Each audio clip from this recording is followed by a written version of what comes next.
cannot find that anywhere else but in one person. And his name,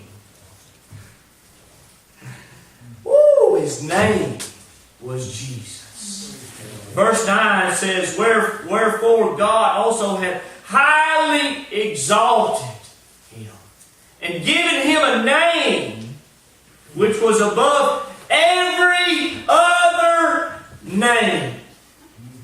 And why this name was above every other name was because of his ability. Not only his ability, but the ability to give over his abilities. To surrender his power, to surrender his might, to surrender his Godship in order to be Lord of our lives. To be that servant.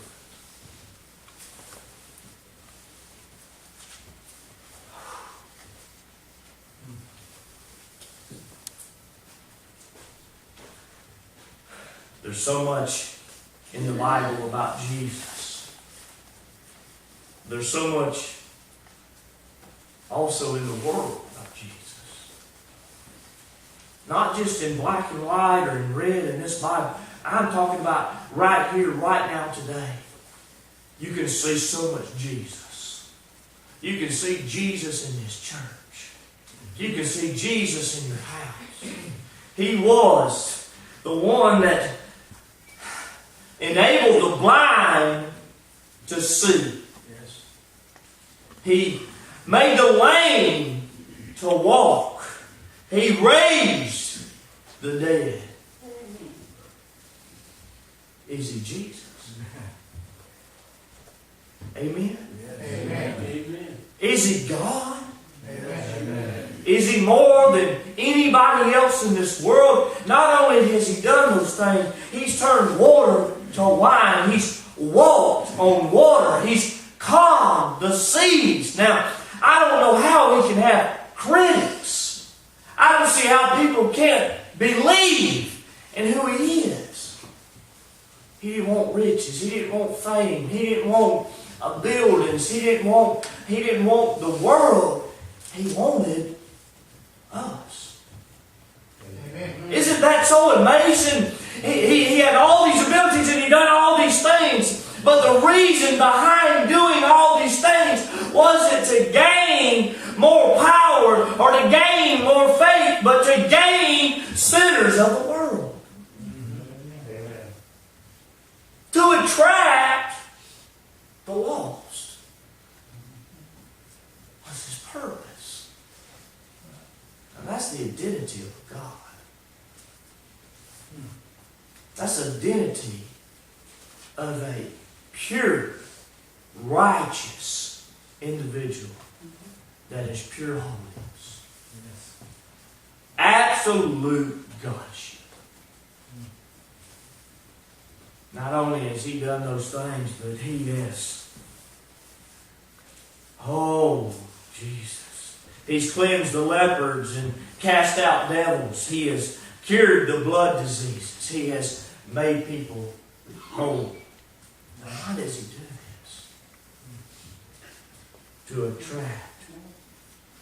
Do you know that Jesus Christ was one of the only trials where his actions wasn't on trial, but his identity? Amen. His identity. That's what they asked him. Who do you claim to be? And that was him. You know that throughout the whole trial, he still was God.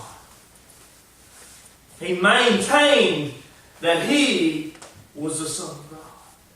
Through the entire process, just taking him out and placing the crown of thorns on him and laughing at him in the road, he still claimed his claim. After beating him and punishing him and spitting on him and laughing at him and mocking him, he still was who he claimed to be. Amen. Even after the 3 nails on the cross, even after the cross jolting in the ground, he still claimed to be Jesus, the Son of God. Even with all the people out in front of him, with all the hatred looks, all the laughter and humiliation, after they tore his clothes and cast, after they done all these things, and he looked out and he spoke to God. He said, Father, forgive them, for they know not what they do. Even right then and there, he was God. Amen. Even right there where I would have so much hatred and I would want so much to happen to these people and I would be so mad and I would be so hurt all at the same time and I would want so many bad things. He wanted nothing but what he had sought out through his whole ministry. Forgiveness to the people. That's what he was here for, was for my forgiveness and your forgiveness and the forgiveness of those that were lost. For those that were lost to come into belief of who he was. And even at the worst time in his life, he still maintained that claim.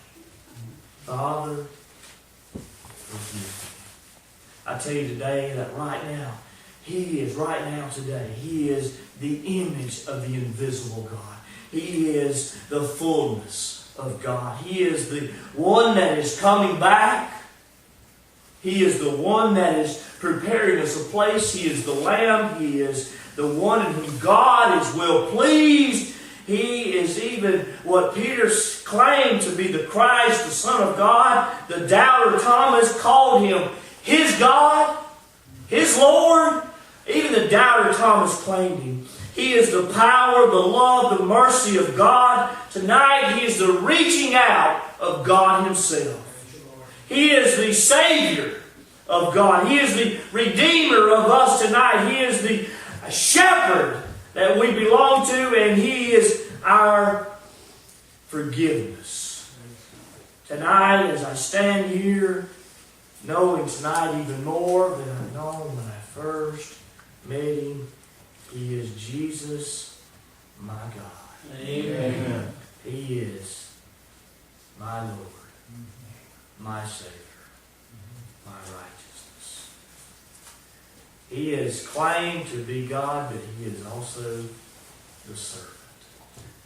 Tonight, he is willing to take us, to accept us. You know, as I walked out to the car, one of my biggest things with one of the couples that was here today was that I just wanted them to see how simple church was. And you know, people have these really crazy images of what church is inside. Amen. I wanted them to see how simple. Well, they did, because they filled out a visitor card and it said, on other comments, it said, "Thank you very much for welcoming us with open arms our first visit." That's Jesus. Amen. Jesus welcomed us. Can't be any pride around that. I know who Jesus is. He's my God. He's the one right now tonight that we should turn to for our community. We should turn to him for those that are out of fellowship with God today. He's the one. He's the one that I'm just to get out here and I'm going to bow down on my knees and I'm going to pray for the ones in my family that aren't saved. The ones that have walked away from that fullness of God. He's the one I'm going to go to. He's the one that's going to have the answer. He's the one that has the ability. And he's the one that's the servant of forgiveness.